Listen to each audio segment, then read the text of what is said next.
Given the precautions that China has taken so swiftly and universally to try to contain the virus and stop it spreading in a really pandemic type of a way, no, it's not something that I'm worried about for myself. I'm worried for the Chinese people who have been affected and are likely to be affected by it, of course. But I don't think it's something that's worthy of the level of hysteria that we've seen in the West. And it's interesting that they've taken the opportunity to become hysterical about something which doesn't pose a major threat to most people in the world, in the way that it, probably does pose a threat to a lot of people in China.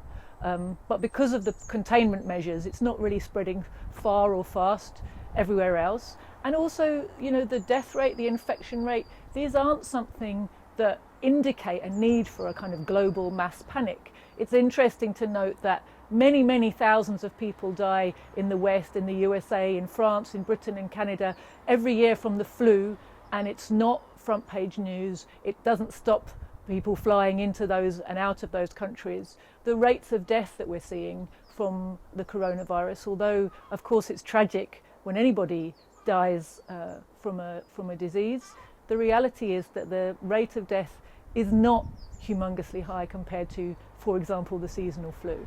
I think it's been deliberately stoked up by the media in the imperialist countries. They have a particular goal. What I'd like to say to them is how impressed I have been, and many of my comrades have been, with the efforts that they've made, with the spirit that they have shown of solidarity, of working together, of self-sacrifice, to do everything they can to help one another to bear up under what is clearly a big strain and disruption in their lives, and the many ways they found to cope and to contribute at a really, really difficult time. And we wish them the best in fighting this. We know the government is behind them, we know the people are together and united in fighting, and we're sure that they will overcome this difficulty. From all of us here in Britain, I say, Wuhan Jiayu.